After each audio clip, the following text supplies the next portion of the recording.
lot of younger students might pursue things, biology and chemistry, with the mentality of, I'm going to be a medical doctor, or I'm going to be a veterinarian or something like that. Hardly do we get the exposure to how broad and diverse the avenues in science might be. We just didn't have the exposure. We didn't know that was there. Nothing else that I could have seen myself doing other than pursuing research, particularly in ecology, and now more specifically in aquatic environments. How essential some of the services that we get from those systems and from ecological processes, how important they are to just our well-being and the quality of life that we live. I get super excited when I'm able to support a student that you could connect and see, wow, like that's where I was at that particular stage, where you might be a little unsure as to your abilities or what you bring to the field. If you really work hard on it and dedicate yourself and are passionate about it and feel like this is something that you enjoy, then there's really nothing that can stop you from continuing in that path. Welcome to the Science with Impact podcast. Here we discuss broadening our societal impact through STEM research.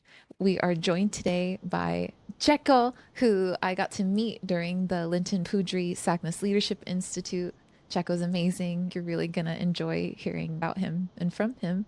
Checo, could you introduce yourself to our audience? Thank you even for that initial introduction.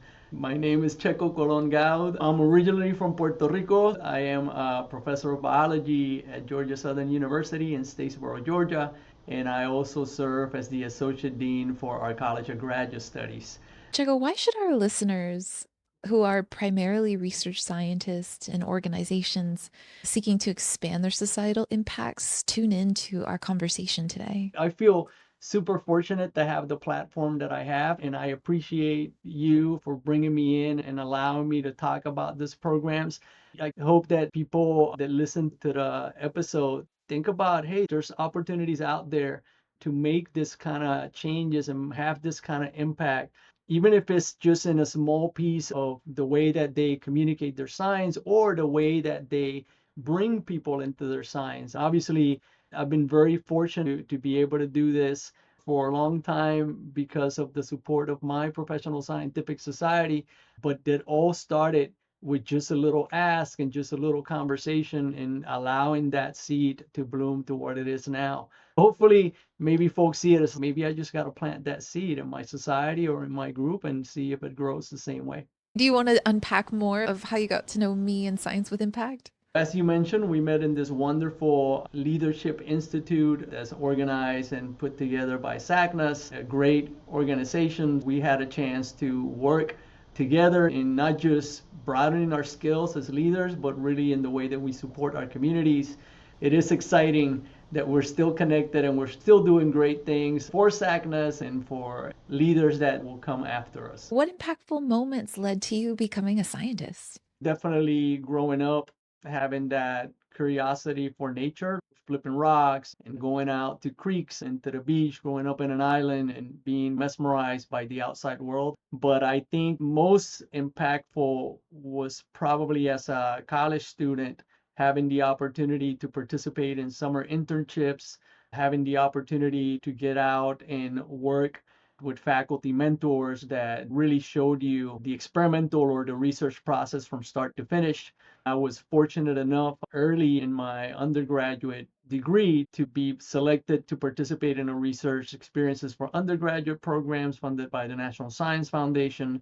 And that took me to a completely different city and a completely different institution where I spent 10 weeks working with researchers, working with other undergraduate students at the time at different stages of their degree. And that really provided the hook for thinking I could really do science and I could really ask these questions and I could see a career in this. Getting the chance to work with students at the time that were doing graduate work really made me see that graduate school is probably something that I never thought about and it could be a great opportunity. And the entire time, it felt we were doing something that was attainable. Those were the biggest moments to transition from I'm getting a college degree to thinking like I could see opportunities after the college degree that lead directly to the things that I'm learning. And then that kind of transition or evolved to pursuing graduate school at the master's level. and then eventually having an opportunity to continue towards a PhD. And all those kind of little moments connected the dots to the career that I have now, where at one point you start thinking, I enjoy being in the classroom, I enjoy teaching, I enjoy sharing ideas and research with students, and then getting that to the point where a career in academia really became feasible. A lot of times through maybe being naive and stubborn and not realizing that there were not a lot of Hispanics and definitely not a lot of Puerto Ricans in the positions that I was looking for. I was very fortunate that a maybe stubborn and naive mentality kept me going, even though I didn't see a lot of representation when I was aspiring for a career in academia.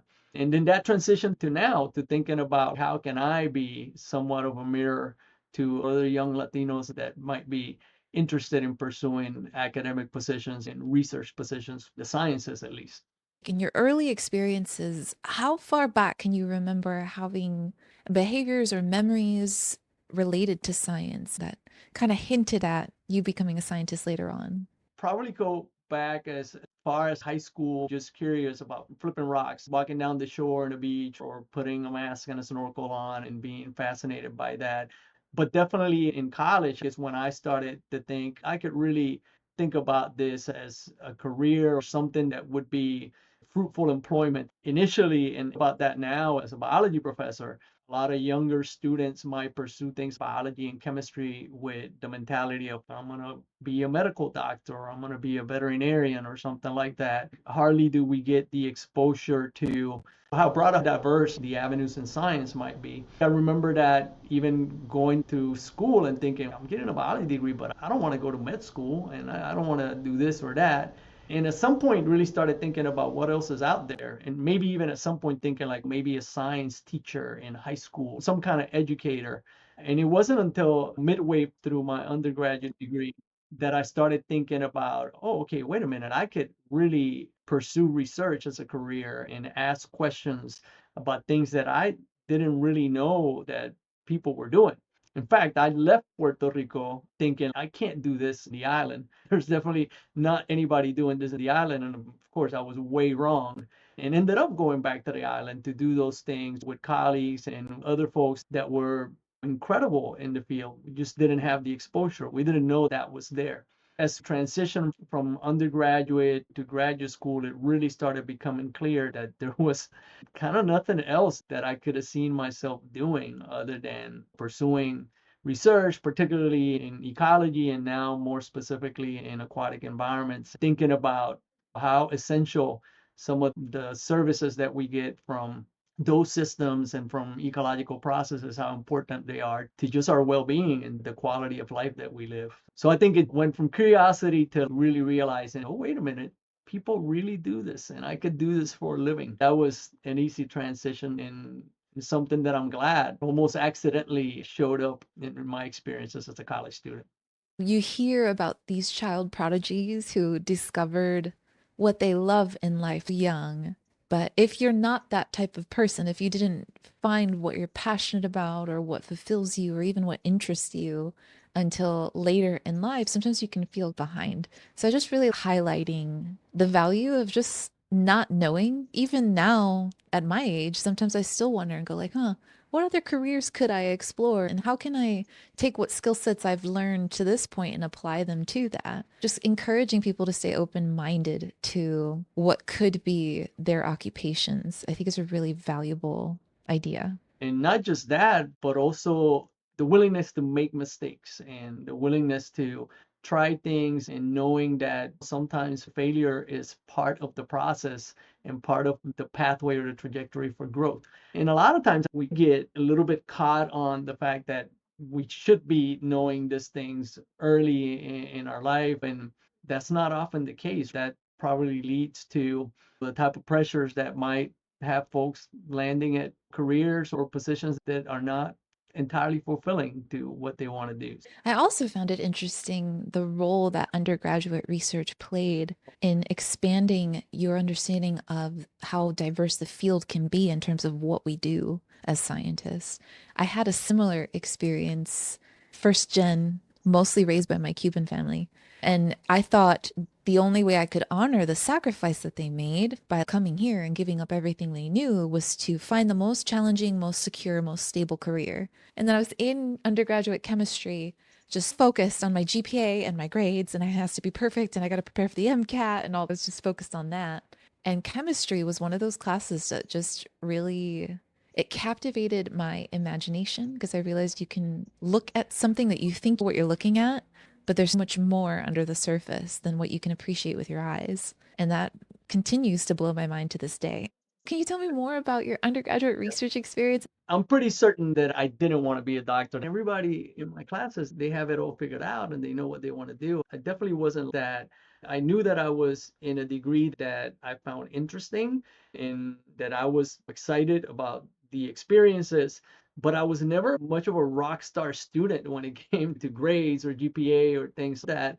But I did really enjoy field experiences and experiments, exposure, and volunteering for things. I was probably one that anytime a graduate student said, hey, I need people to help out, do grunt work at the field, I was absolutely, I'll come to do that. And I think those type of things never really resonated as, that's an opportunity there, or that's a potential career. Everybody was just still focused on, oh, you get this degree because you want to go to this very already outlined opportunities. We talk about med school and things like that.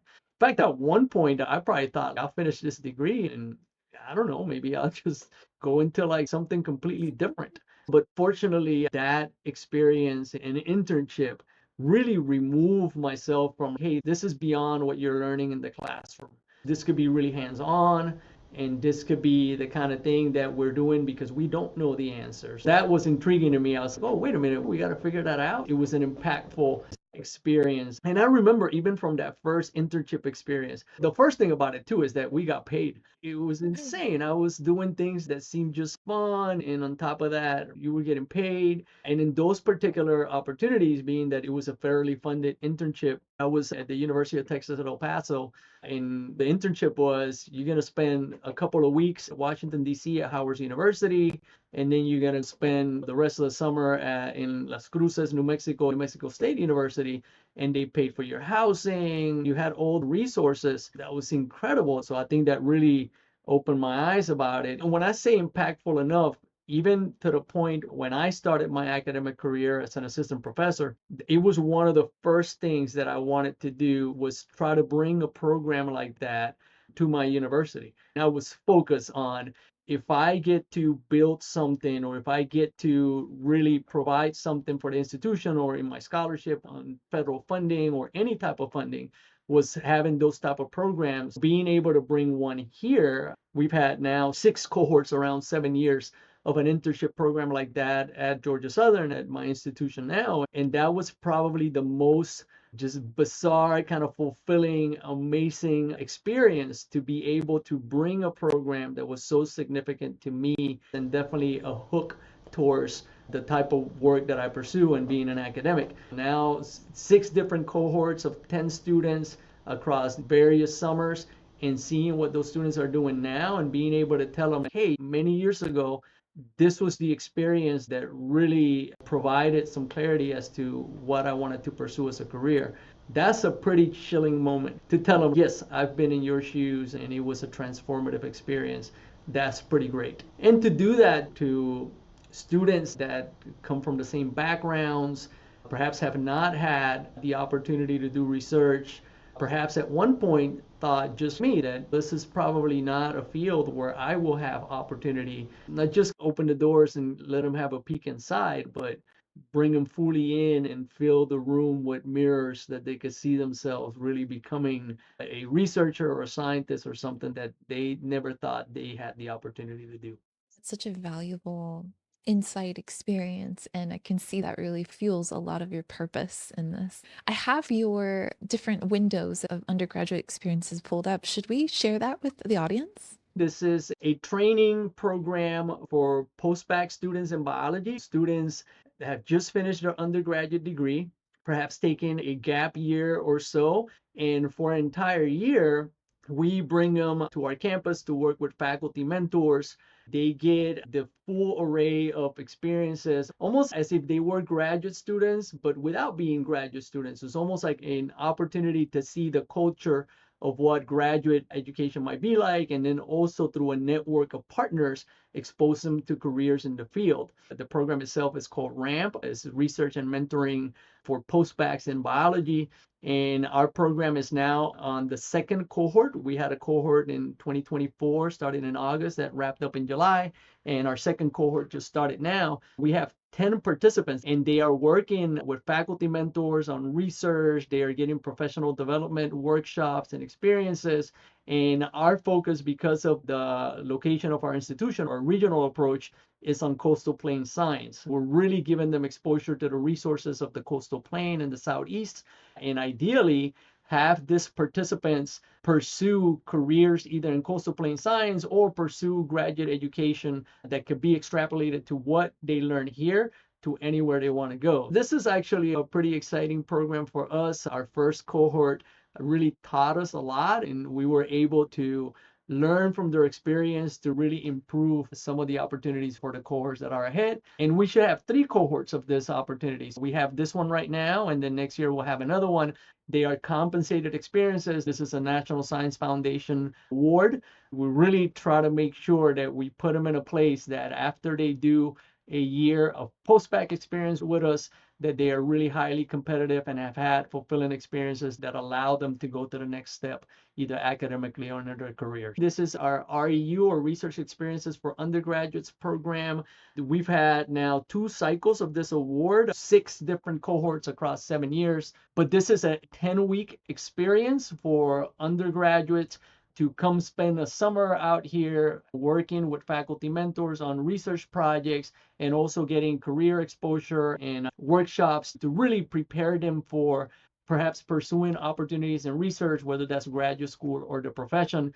I had an experience like this. It was a goal for me to be able to have one of these programs at my institution.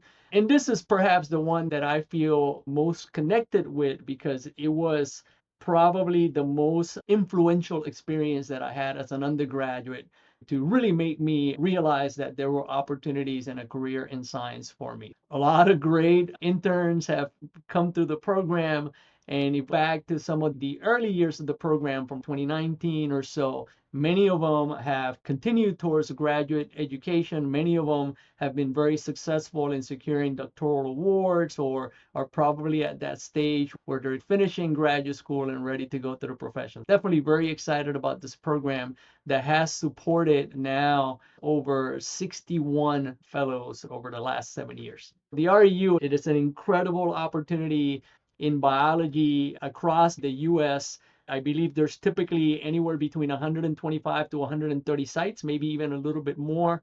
Most of them host about 10 students for 10 weeks. There are some that might host 8. There are actually even some that have international components. One of the most impactful opportunities out there for an undergraduate. I talk about the sites in biology, but there are REU opportunities in other subdisciplines as well.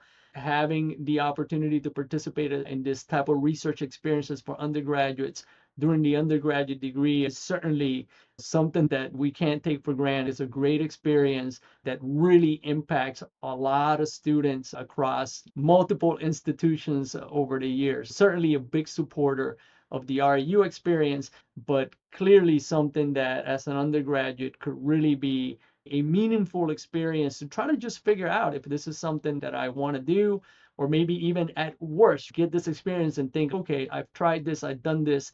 Maybe this is not what I want to pursue as a career, but then you had that experience and opportunity to really test the field yourself. Can you share any specific examples of how your diversity programs and other programs have tangibly impacted the makeup and culture of scientific society? I've had the opportunity for the last few years to be part of the BioREU Leadership Council. Think about almost as an advisory board, a set of colleagues that many of them either have sites at their institutions or have had sites previously and had a lot of experience with the program.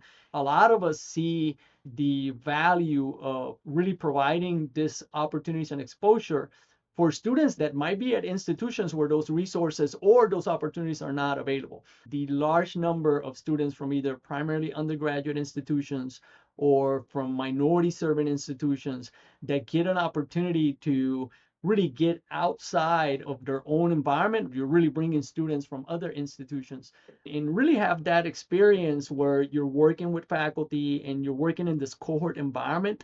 To me, is a pretty unique, positive environment that can really have an impact because you're mainly doing things that you couldn't necessarily do in the classroom. The structure of it, you're dedicating your summer to research and cohort building activities, professional development, expanding your network by working with other scientists and other colleagues. I talk about that. My experience as an REU many years ago, I have colleagues now that were REUs with me together. We were interns as undergraduates, and now they are professors and faculty and colleagues that you can look back and go, wow, we had this experience together many years ago, and look what it did for our careers to kind of allow us to continue and motivate us to continue towards a career in academia. And being able to go full circle from REU student to REU mentor and even REU PI is definitely one of the more important things that I've done as an academic in my career to really give back to what put me in this place. I get super excited when I'm able to support a student that you could connect and see, wow, like that's where I was at that particular stage where you might be a little unsure as to your abilities or what you bring to the field. We talk about feeling a little bit of underqualified or at times feeling you don't necessarily have all the tools to continue in a particular path. If you really work hard on it and dedicate yourself and are passionate about it and feel like this is something that you enjoy, then there's really nothing that can stop you from continuing in that path. And ideally, having enough people come talk to participants and show them how different the trajectory might be for somebody, that it's not always just a straight path, that sometimes there's detours along the way. I think it's really important in providing them with that support and that confidence and that knowledge that it's really an opportunity that could be achieved. You've built this incredible program over 15 years to increase diversity and representation in science. What are some of the key lessons that you've learned about sustaining these initiatives? The story behind this program as a graduate student and getting more involved in professional scientific societies, I was fortunate that my field took me to a particular society, the Society for Freshwater Science. And as a graduate student, I had great mentors there that really made me feel I was really a part of the society. They knew ways to get me involved as a student in some of the service for the societies. So there were student committees, there was opportunities for you to get involved in the planning of the conference. Very early in my exposure to the society, I was really given this opportunity to have an impact in the society. And I had one great mentor, Dr. Judy Lee, take me to the side and actually pointed out, hey, look around at the society. Do you see a lot of people like you? Do you see a lot of people like me? Well, I really wasn't thinking about that, Judy, but I guess there's not.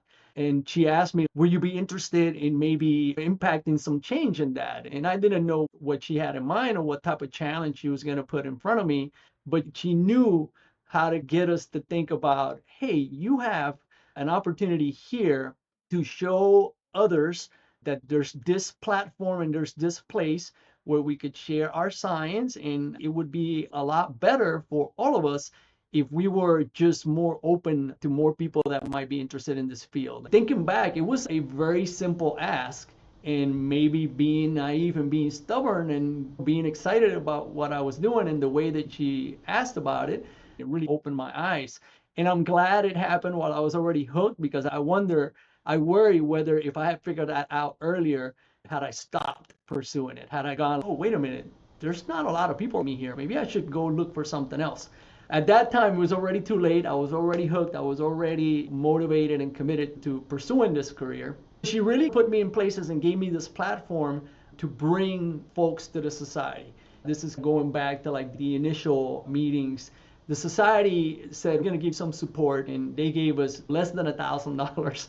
And we're like, give me this 900 and something and change, and we'll bring people. You and I knowing how expensive it is to go to a conference. We went back, and the first year we brought 6 people, and we're, look, here we go. Like, let's create this sort of travel fellowship to bring people to the conference. And we thought the best way to do that is let's target undergraduates that maybe come out here and meet potential faculty mentors, and then they stay in the society as graduate students, being that the makeup of most professional scientific societies are really students. Students are the life of scientific societies. We did that and we thought it was great. We probably thought at the time, this is a one and done. They asked, we did it. Let's just go on our way.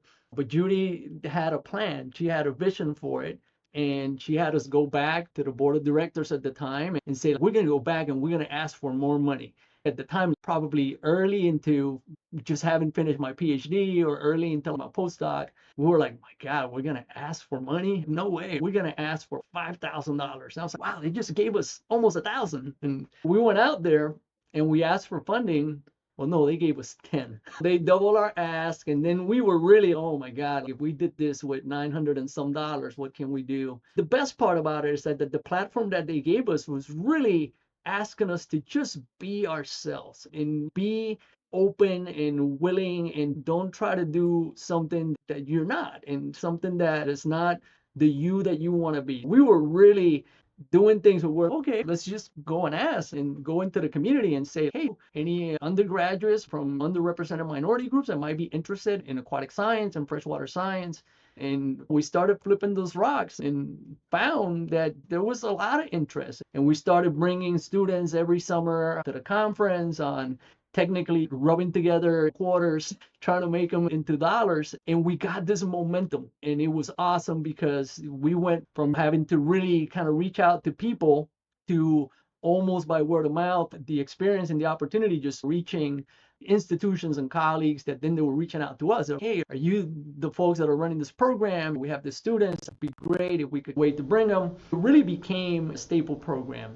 The best part about it is that, kind of mentioned this in our conversation, we're thinking about the names. This is an aquatic society, a lot of influence from fisheries and from aquatic entomology. And so when we started thinking about a name, we came up with the name Instars, meaning life stages, particularly if you think about an aquatic insect going from either egg to immature larvae to maybe a full adult out of the water. We saw this as, okay, we're going to target very early life stages, so let's call ourselves Instars. And it just took off from there, and it became something that at conferences we will go and people will be looking like, where's the Instar group? Can we come talk to them? Can we go introduce them to particular aspects of the society? And the idea was to just help them navigate a professional meeting without necessarily feeling like they were an outlier, they were alone. The idea was, we're going to bring you to this conference and we're going to provide you with like almost a conference companion. We're going to hang out with you. We're going to introduce you to people. We're going to bring you into this network. And it was primarily that networking opportunity where we were providing some minor programming to make sure that they knew how to navigate the conference and don't get completely overwhelmed or burnt out. That just took off. And after several years of having that opportunity and more people getting involved and more people getting interested, we had 8 colleagues that saw the potential for making this into something bigger and more impactful. And together with this larger network, we were able to get a description in front of the National Science Foundation and turn our society-only funded small program of undergraduates into a federally funded opportunity that goes year-round and more than double the impact that we had in terms of supporting students. And that's the eMERGE program now. The eMERGE program is a National Science Foundation. This has been a 5-year endeavor. A lot more colleagues. This is a great one. You show our great colleague and one of our steering committee members, Dan McGarvey, came up with this fantastic logo where now you're seeing those Instars, those life stages, where primarily we're focusing on undergraduates, to now a program that supports graduate students and early career professionals, now fully emerging out of that life stage and becoming the profession, technically building and supporting the new leaders in aquatic science. The most probably impactful as far as looking back from when Instar started to now having eMERGE is that our last conference, the number of participants and the number of folks that were involved or supported by the eMERGE program was nearly or maybe just over 10% of the entire attendance in this conference. We went from like folks asking, where are the Instars? Can we go and interact with the Instars? To now, you cannot miss the impact and the numbers that Instars and Emerge have brought to the society and have brought to the membership and really diversifying the membership of the Society for Freshwater Science. It's been something somewhat overwhelming to think back of how this started. Started with a conversation from a member that had a vision and really saw the potential for change, to now, more than 15 years later, seeing those programs not only be a critical part and really a staple of our particular society, but also having the opportunity to talk to other societies that have reached out and had asked us about the makeup of our program and how it developed, how it's structured, with the goal of being able to implement similar programs. And that's exactly what we did. We didn't reinvent the wheel. There were already great programs out there that were doing this, and we really looked at them as an example and structure. The ESAC, this is probably a fantastic program. That's a great example. The Society of Wetland Scientists, or SWAMP program, was super instrumental and inspirational to us. We started at the early stages of Instars, contacting our colleagues in the Society of Wetland Scientists to not just ask for examples and ideas, but really to come together and present about the impact of our program. So having that type of network and that type of support in the aquatic sciences was great. I wasn't thinking about it this way, but that even connects to the way that we get together, because my introduction or my connection to SACNAS comes from attending the conference now for many years as an exhibitor for a consortium of aquatic scientific societies promoting this program. So if it wasn't for this programs, I would like to think that I would have stumbled as a professional coming in there as just a regular attendee. But some of my first experiences there were coming in to promote and to recruit for these programs and provide exposure to these scientific societies, particularly in my field in the aquatic sciences. And now over the years, is transitioned to where my affiliation or my involvement with SACNAS brings us to us meeting at Leadership Institute. Definitely venue where if it wasn't for these programs, it's great to have this impact in my own professional society or in this consortium of aquatic scientific societies. But to be able to connect it to a much larger group like SACNAS is incredibly fulfilling and important to what we're trying to do. It sounds you've created a model through your life experiences that other disciplines of science, and you mentioned SACNAS overall, could implement. I wrote down some themes behind what you mentioned in terms of sustaining these impactful initiatives.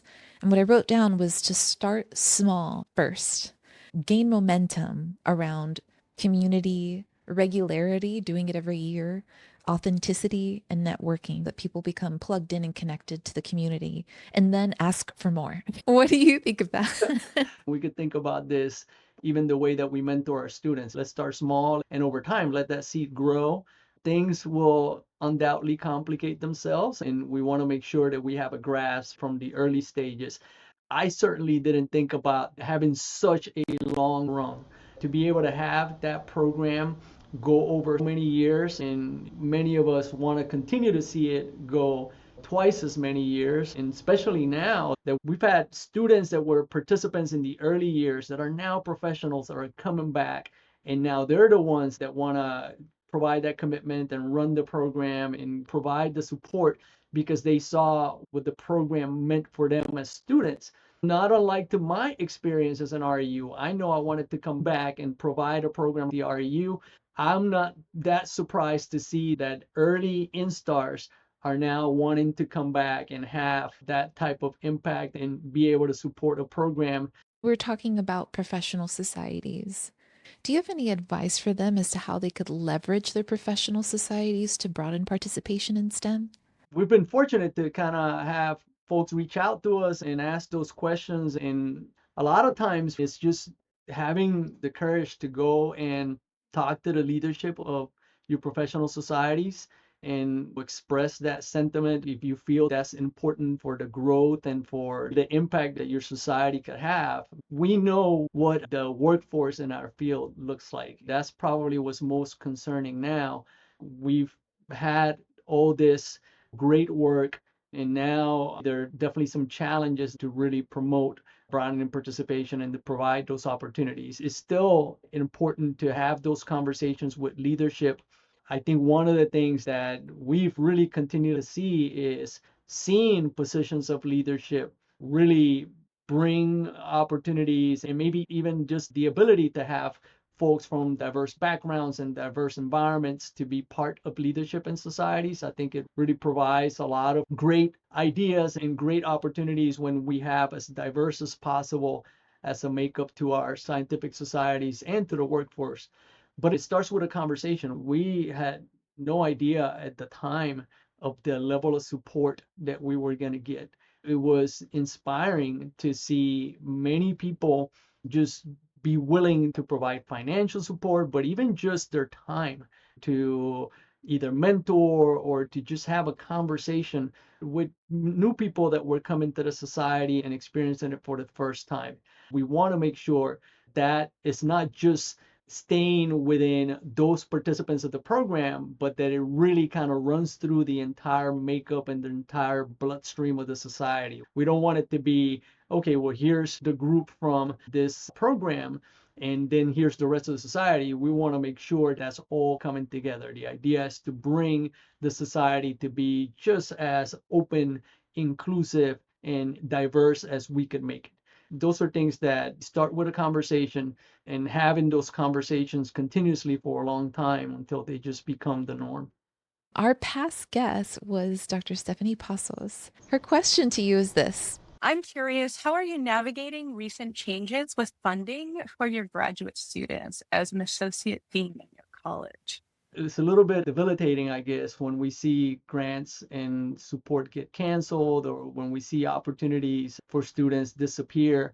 This is an important time for us to be mentors more than supervisors and make sure that the support that we're providing, it has to go beyond financial support. Financial support could certainly provide a lot of resources, open doors, and provide opportunities. But I think the role that we have as mentors is way beyond just provided with financial support, providing the intellectual resources that go a little bit beyond just what we could get with financial support, but also getting a lot more creative about the ways that we do our work. There are certainly challenging times now in terms of federal financial support and maybe even other avenues as well, but getting creative and thinking of ways that we could continue to do our work, whether it is by making sure that the institution maintains particular values and knowing the importance of supporting our students in any way that we can, providing avenues or access to other resources, whether it is private or just creative use of resources that we already have in place at our institutions. I know it's challenging when you want to continue to push and grow the research mission of your institution and at the same time see your faculty and your students encountering barriers in the way that they support their work. And at the same time, encountering barriers even in the ways that they want to make sure that they have a safe and as normal a life as possible, whether it's outside of the institution and their work. That's where we have to be present. We have to make sure that we are maintaining our commitment as mentors, and that goes beyond just being somebody as a supervisor or as a sponsor. It's just really being there with the mentorship, being there to have those difficult conversations when they need to be had, and being there to provide guidance and support that goes beyond the monetary, even if it's just a friendship and emotional support to make sure that they're continuing their pathway and they're continuing to grow and getting degrees and progressing in the field. Our next guest is going to be David Ibbett, a musical composer that I'm currently working with to translate polymer chemistry into music and outreach activities. What question do you have for David, Checo? I wonder what inspired David to not just bring this to the forefront and maybe what inspires the way that he connects science with music, but just thinking about how did that really become an idea or spark the idea of going, wow, this is going to be the way that I'm going to have science or even this idea shared with a much broader audience through music. Music is already inspiring enough, but now to put this complex ideas and maybe get a chance to have more people connect to it, I just wonder what inspired him to do that and where does the inspiration come from? Thank you so much for recording with me. Thank you for the invitation. It's always a pleasure to chat with friends and talk about the things that we enjoy.